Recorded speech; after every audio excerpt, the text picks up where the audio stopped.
तीन कृषि संबंधित बिल पार्लियामेंट से पास हुए हैं और राष्ट्रपति की अनुमति उन बिलों पर मिल गई है। अब बड़ा प्रश्न है कि क्या संसद के द्वारा पारित और राष्ट्रपति के द्वारा अनुमति दिए गए बिलों को कांग्रेस शासित राज्य कानून बनाकर रोक सकते हैं। एक कॉन्स्टिट्यूशनल इशू है जिस पर मैं आपसे बात कर रहा हूं, क्योंकि बहुत इंपॉर्टेंट बात है। Can states negate 3 farms bills laws under article 254(2) of the constitution? आज का सबसे बड़ा प्रश्न यही है। दैट्स द बिग क्वेश्चन, क्योंकि कांग्रेस इन कृषि संबंधी बिलों का कानूनों का लगातार विरोध कर रही है और वो कह रही है कि अपने कांग्रेस शासित राज्यों में इन कृषि संबंधी कानूनों को वो लागू नहीं होने देगी। और मुख्यमंत्रियों को सुझाव दिया है कांग्रेस आलाकमान ने कि आप आर्टिकल 254(2) के तहत कानून बनाकर जो केंद्र का कानून है उसको एक तरह से नलिफाई करें, उसको प्रभाव को खत्म कर दें। ये एक बड़ा प्रश्न है जो संवैधानिक प्रश्न है, कानूनी प्रश्न है, राजनीतिक प्रश्न है। क्या इसकी पॉसिबिलिटी है? क्या कोई राज्य की सरकार केंद्र के बनाए हुए कानून को निगेट कर सकता है, मानने से मना कर सकता है, या केंद्र के कानून को खारिज करने के लिए कोई नया कानून बना सकता है? इन प्रश्नों पर मैं आपके समक्ष अपना विचार रख रहा हूं, पूरी तरह से संवैधानिक तथ्यों के साथ। लेकिन सबसे पहले मैं आपको बता दूं कि भारत के राष्ट्रपति ने 27 सितंबर को ये तीनों फार्म बिल्स पर अपनी सहमति दे दी। और ये तीनों बिल्स के नाम हैं आपके सामने। Number 1, farmers produce trade and commerce promotion and facilitation bill 2020। Hindi में नाम है कृषि उपज व्यापार एवं वाणिज्य संवर्धन एवं सरलीकरण विधेयक 2020। दूसरा जो विधेयक farmers empowerment and protection agreement on price assurance and farm services bill 2020, कृषक सशक्तिकरण व संरक्षण, कीमत आश्वासन और कृषि सेवा पर करार विधेयक 2020। और तीसरा जो है इसेंशियल कमोडिटीज अमेंडमेंट बिल 2020, आवश्यक वस्तु संशोधन विधेयक 2020। ये तीनों 1, 2, 3 जो बिल्स हैं पार्लियामेंट से पास हुए और पास होने के बाद 27 सितंबर को राष्ट्रपति द्वारा इनको एसेंट दे दिया गया और ये तीनों बिल्स अब विधिवत कानून बन गए हैं। इसी बीच कांग्रेस अध्यक्ष सोनिया गांधी ने सलाह दी है कि कांग्रेस शासित राज्यों को अपने यहां केंद्र की ओर से पारित कराए गए कृषि संबंधी कानूनों को निष्क्रिय करने के लिए संविधान के अनुच्छेद 254(2) का इस्तेमाल करने पर विचार करना चाहिए। बड़ा इंटरेस्टिंग होगा कंपटीशन में तैयारी करने वाले लॉ के इच्छुक विद्यार्थियों के लिए कि इज इट पॉसिबल, ऐसा संभव है कि अगर केंद्र का कानून पसंद न आए तो राज्य एक दूसरा कानून बनाने पर विचार करें। और क्या है ये 254(2), इसे आप जरूर जानना चाहेंगे, जिसको इन्वोक करने के लिए कांग्रेस अध्यक्ष सोनिया गांधी ने कांग्रेस शासित राज्यों के मुख्यमंत्रियों को सलाह दी है। संविधान का यह अनुच्छेद राज्य विधानसभाओं को राज्य के अधिकार क्षेत्र पर अतिक्रमण करने वाले केंद्रीय कानूनों को नकारने के लिए एक कानून पारित करने की अनुमति देता है, लेकिन किन परिस्थितियों में ये जानना जरूरी है। कांग्रेस शासित राज्य आप जानते हैं राजस्थान, जहां अशोक गहलोत है, Punjab Amarinder Singh, Chhattisgarh Bhupesh Baghel, Puducherry V Narayanasamy. Or they have been advised by party president Sonia Gandhi to explore options under Article 254(2) of the Constitution to negate center's new farm laws in their respective states.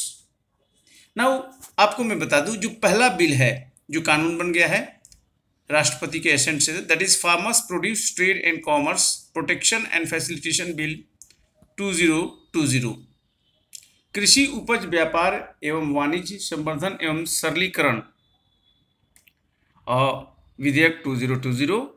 और ये पहले ऑर्डिनेंस के रूप में था, जो 5 जून को ordinance राष्ट्रपति ने संविधान के अनुच्छेद 123 के तहत जारी किया था 5 जून को।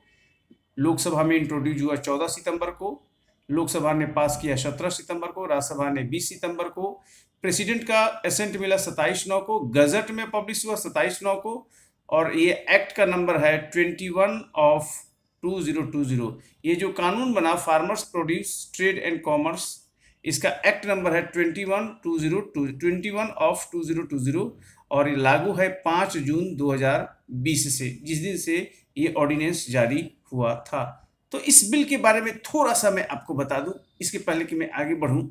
और ये गजट नोटिफिकेशन जारी हुआ है, इसे आप देख सकते हैं, the farmers produce trade and commerce promotion and facilitation act, ये गजट नोटिफिकेशन जारी हुआ है। आप देख सकते हैं इसको, 27 सितंबर को ये जारी हुआ है गजट नोटिफिकेशन राष्ट्रपति सेशन के बाद। और क्या है मुख्य प्रावधान? किसानों को उनकी उपज के विक्रय की स्वतंत्रता देता है।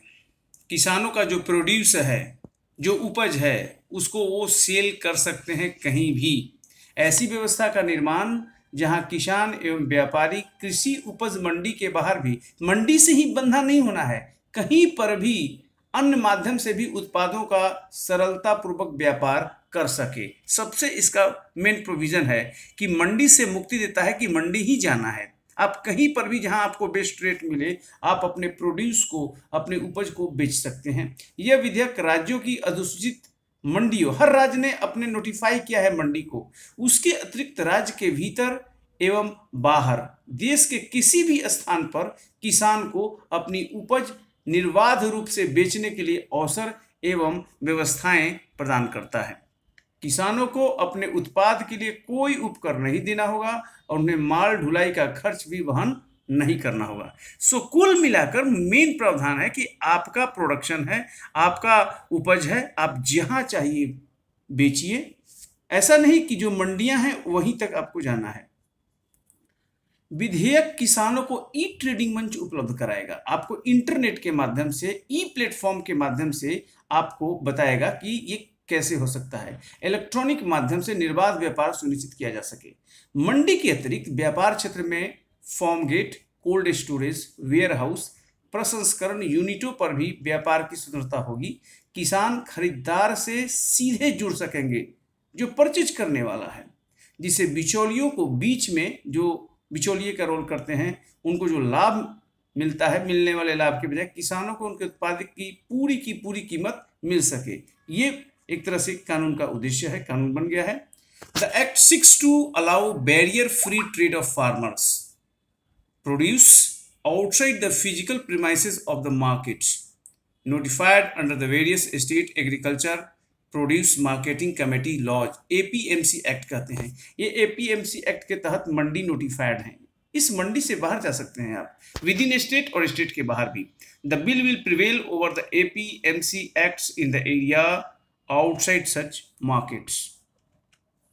जो दूसरा बिल है, कानून बना है, वो है farmer empowerment and protection agreement on price assurance and farm services bill 2020, कृषक सशक्तिकरण व संरक्षण, कीमत आश्वासन और सेवा, कृषि सेवा पर करार विधेयक 2020।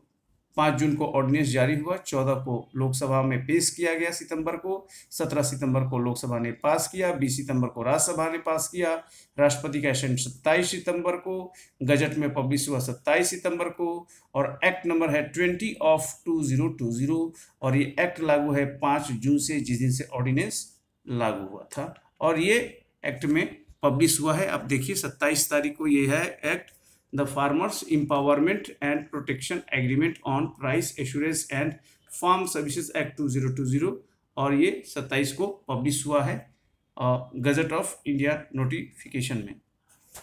मुख्य प्रावधान कृषकों को व्यापारियों, कंपनियों, प्रसंस्करण इकाइयों, निर्यातकों से सीधे जोड़ना। देखिए इसका मेन यही है, जो व्यापारी है, ट्रेडर है, कंपनी है, जो प्रसंस्करण इकाई हैं, प्रोसेसिंग यूनिट्स हैं, जो एक्सपोर्टर हैं, उनसे सीधे सीधे किसान जुड़ रहा है कृषि करार के माध्यम से। यानी यहाँ एग्रीमेंट हो रहा है फार्मर के साथ, के माध्यम से बुआई के पूर्व ही, मतलब किसान जब फसल बोते हैं उसके पूर्व ही किसान को उसकी उपज का दाम निर्धारित कर दे रहा है।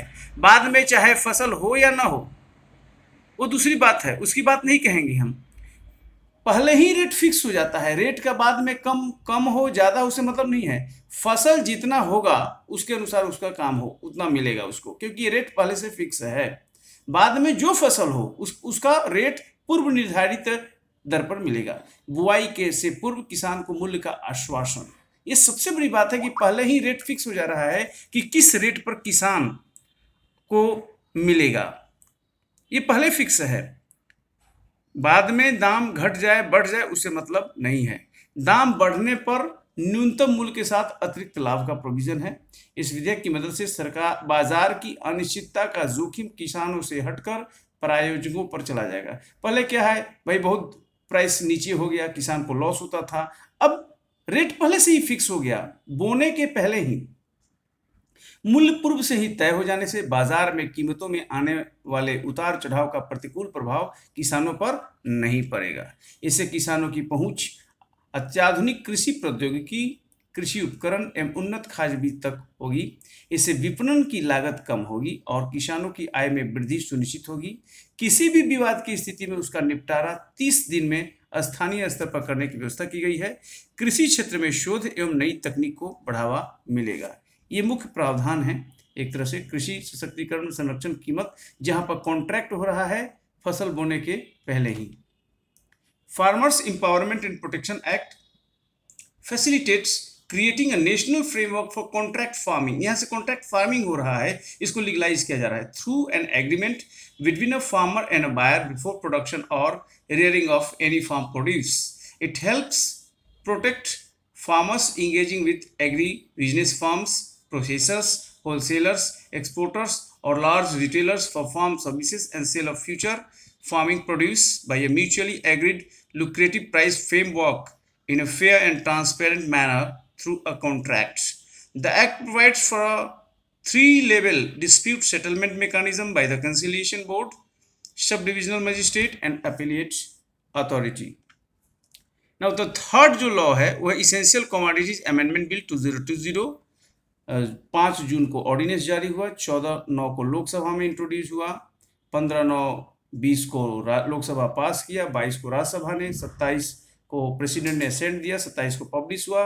22 of 2020 एक्ट है और 5 जून को से ही ये लागू है, जिस दिन ऑर्डिनेंस जारी हुआ था। और ये आपका गजट नोटिफिकेशन है, the essential commodities amendment act 2020, 27 सितंबर को ये पब्लिश हुआ है।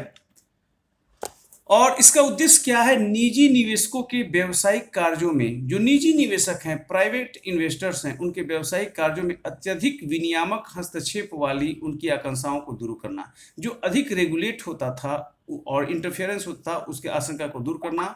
उत्पादन, संचालन, स्थानांतरण, वितरण और आपूर्ति की स्वतंत्रता से अर्थव्यवस्थाओं को बड़े पैमाने तक पहुंचाने में मदद मिलेगी। इससे निजी क्षेत्र कृषि क्षेत्र में प्रत्यक्ष विदेशी निवेश आकर्षित होगा।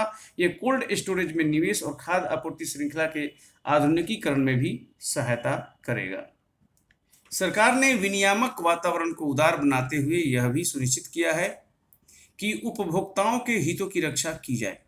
संशोधन में यह व्यवस्था की गई है कि युद्ध, अकाल, असाधारण मूल्य वृद्धि और प्राकृतिक आपदा जैसी परिस्थितियों में ऐसे कृषि खाद्य पदार्थों को विनियमित किया जा सकता है, यानी रेगुलेट किया जा सकता है। किन परिस्थितियों में? युद्ध हो, अकाल हो, असाधारण मूल्य हो वृद्धि हो और नेचुरल डिजास्टर हो। हालांकि एक मूल्य श्रृंखला भागीदार की स्थापित क्षमता और निर्यात मांग को ऐसे स्टॉक सीमा लागू करने से छूट प्रदान की जाएगी जिससे सुनिश्चित किया जा सके कि कृषि में निवेश हतोत्साहित न हो। The act seeks to remove commodities like cereals, pulse, oilseeds, edible oils, onions and potatoes from the list of essential commodities. पहले क्या था कि essential commodities को you cannot store. It aims to remove fears of private investors of excessive regulatory interference in their business operations. The freedom to produce, hold, move, distribute and supply will lead to harnessing of economies of scale and attract private sector foreign direct investment into agriculture sector. It will help drive up investment in cold storage and modernization of food supply chain. So that's the chronology of farm bill, right? So passed in Rajya Sabha by voice vote, और इस पर विवाद हुआ था और claimed to have demanded division vote, ऐसा मांग किया था कि डिवीजन वोट के लिए मांग की थी. Mics broken, attempts were made, और ये तमाम एमपी वर सस्पेंडेड 8, और तमाम सी बातें हुई थी और इन बिल पर काफ़ी विवादास्पद था. Now the big question is, अब तो वो बिल राष्ट्रपति की सहमति 27 तारीख को मिल गई है और ये तीनों बिल कानून बन चुके हैं. अब क्या है कि अब क्या हो सकता है? तो अब कैन स्टेट्स निगेट, क्या राज्य कह सकते हैं कि हम आपका सेंट्रल का कानून नहीं मानेंगे जी, हम अपना खुद का कानून बनाएंगे, और इस तरह की बातें. क्या है आर्टिकल 254(2) जिसको इन्वोक करने के लिए सोनिया गांधी ने कांग्रेस शासित राज्यों को किया है. Article 254(2) refers to a scenario where a law made by a state legislature concerning any matter that falls in the concurrent list contain any provision repugnant to the provisions of an earlier law made by Parliament or an existing law with respect to that matter. In such a case, the law made by the state legislature will prevail, provided it is reserved for the consideration and the President of India and receives his assent. अब समझिए इस bill के बारे में मैं आपको बता रहा हूँ. क्या है कि शक्तियों के बंटवारा में 3 तरह का लिस्ट है. एक है यूनियन लिस्ट, एक है स्टेट लिस्ट और एक है कंकरेंट लिस्ट. कह रहा है कि कंकरेंट लिस्ट का अगर कोई मामला है, कंकरेंट लिस्ट वो लिस्ट होता है जिस पर सेंट्रल गवर्नमेंट भी कानून बना सकता है, यानी पार्लियामेंट भी कानून बनाएगा और स्टेट लेजिस्लेचर भी कानून बना सकता है. कंकरेंट लिस्ट में अगर कंकरेंट लिस्ट पर कोई कानून बन गया पार्लियामेंट का और उसी विषय पर स्टेट का भी कानून बनता है, राइट, चाहे वो पार्लियामेंट के कानून से अलग ही क्यों ना हो, अगर स्टेट लेजिस्लेचर बनाती है और उस कानून को प्रेसिडेंट का अनुमति मिल जाता है, रिजर्व किया जाएगा प्रेसिडेंट को और मिल जाता है, तो राज्य विधानसभा द्वारा पारित कानून प्रिवेल करेगा सेंट्रल कानून पर. ध्यान रखिए, एक ही विषय पर दोनों कानून बना रहे हैं. कंकरेंट लिस्ट का ये मैटर है. शक्तियों का डिवीजन संविधान के 7th शेड्यूल में दिया हुआ है. आर्टिकल 246 की बात है. इसमें कहता है कि अगर एक ही विषय पर दोनों कानून बन गया, पहले पार्लियामेंट का कानून आ गया और उसी विषय पर बाद में स्टेट के लेजिस्लेचर ने कानून बना दिया और उस स्टेट लेजिस्लेचर को गवर्नर ने प्रेसिडेंट के कंसेंट के लिए रिजर्व कर दिया और उस पर प्रेसिडेंट ऑफ इंडिया का कंसेंट मिल गया, तो फिर स्टेट लेजिस्लेचर का कानून उस राज्य में प्रभावी होगा. How can state use this provision?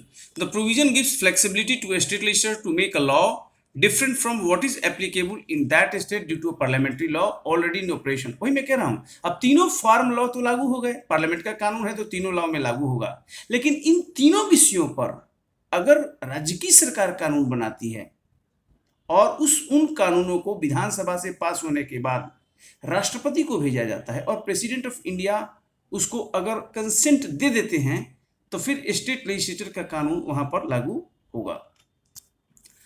What all is covered under concurrent list? The concurrent list provides set of topics for the states to take a lead in reform. It covers areas like criminal law, procedure, marriage, divorce, adoption, bankruptcy, insolvency, social security, education, etc. और agriculture. सबसे बड़ी बात है concurrent list में agriculture भी आता है और इसलिए पार्लियामेंट के जो 3 लॉ पास हुए हैं उनको निगेट करने के लिए, नलीफाई करने के लिए, उनके प्रभाव को न्यून खत्म करने के लिए राज्य सरकार खुद की कानून उसी विषय पर बना सकती है, लेकिन राष्ट्रपति की सहमति जरूरी है, उसको रिजर्व करना पड़ेगा. Will this provision help states? दो states could come out with their own bill. आप बना सकता है, कांग्रेस शासित राज्यों के जो विधानसभा है बना सकते हैं, अपना बिल बना सकते हैं. To the extent to override the statutes passed with the parliament, none of these bill would be effective unless the president accords his consent. लेकिन राज्य विधानसभाओं के द्वारा आर्टिकल 254(2) के तहत जो भी कानून बनाए जाएंगे, अगर उनको प्रेसिडेंट सहमति नहीं देता है तो फिर उन कानूनों का कोई मतलब नहीं रहेगा. What happens if president does not give? अभी मैं बताया, it is the sole prerogative of the president. Prerogative मतलब विशेषाधिकार होता है. ये राष्ट्रपति का विशेषाधिकार है कि वह उस पर साइन करे या न करे. टू साइन और not to sign. It is a rare circumstances where state will is accepted by the president without the centre on board. In case the center is opposing the bill, then the president who works on the ad and advice of council of ministers can refuse. Now simple सी बात है, अगर कांग्रेस शासित राज्य इन 3 farm bill जो act बन गए हैं parliament के द्वारा, उसके विरोध में जाकर अलग अलग कानून अपने विधानसभाओं से पारित कराते हैं, राष्ट्रपति को भेजते हैं, तो राष्ट्रपति उन बिल्स पर कैसे साइन करेगा अगर भारत का जो कैबिनेट है कहता है कि इन बिलों पर साइन न करो? क्योंकि पार्लियामेंट के विरुद्ध में जाकर वो बिल पास करेंगे। कांग्रेस शासित राज्यों की विधानसभाएं जो हैं, जहां पर उनकी सरकार है, अगर वो पार्लियामेंट के कानून को खत्म करने के लिए, निगेट करने के लिए अपना खुद का कानून बनाएंगे, सेम विषय पर, जिस विषय पर पार्लियामेंट ने कानून बना दिया है उसको खत्म करने के लिए, तो राष्ट्रपति के पास जाएगा। और राष्ट्रपति जब भी कोई काम करेगा तो aid and advice of council of ministers होता है, इसे बहुत कम संभावना होगी कि राष्ट्रपति इसको साइन करेगा। So can state approach to supreme court? Of course one can approach to supreme court under 131 invoking original jurisdiction. Original jurisdiction का मतलब है जब ये मामला जुरिडिक्शन का होता है, यानी कि केंद्र की शक्तियां क्या है, राज्य की शक्तियां क्या है। It allows state to file a suit in the supreme court in case of any dispute that it may have with the central government. Article 131 should be used to examine the constitutionality of states. यानी कि एक कानून जो parliament ने तीनों farm bill बनाया है, कानून बना दिया है, वो संवैधानिकता की जांच करने के लिए सुप्रीम कोर्ट में आर्टिकल 131 के तहत कोई भी जा सकता है जो कंसर्न पार्टी है। State government can always challenge that all three bills. कृषि बिल के खिलाफ सुप्रीम कोर्ट, केरल से कांग्रेस सांसद टी एन प्रतापन ने सुप्रीम कोर्ट में चुनौती दी ही है और इस पर सुप्रीम कोर्ट विचार करेगा। केवल यही विचार करेगा कि पार्लियामेंट सक्षम था कि नहीं कानून बनाने के लिए। तो ये कुल मिलाकर यही बात है कि पार्लियामेंट के द्वारा तीनों कानून बन गए हैं, राष्ट्रपति ने सहमति दे दी है। अब कांग्रेस को अच्छा नहीं लग रहा है। कांग्रेस चाहता है कि जहां जहां हमारी सरकार है वहां वहां की विधानसभाएं अपना कानून बना दे और कानून बनाकर राष्ट्रपति को भेजे। अगर राष्ट्रपति सहमति दे देता है तो विधानसभाओं द्वारा, कांग्रेस शासित विधानसभाओं द्वारा बनाया गया कानून प्रभावी होगा। लेकिन राष्ट्रपति सहमति देगा, ये बहुत ही दूर की संभावना है। तो ये कैसा लगा एनकेटी आईएएस की ओर से ये वीडियो आपको प्रस्तुत किया गया। लाइक कीजिए, सब्सक्राइब कीजिए, शेयर कीजिए। अगर अच्छा लगे, बहुत बहुत धन्यवाद। Thank you.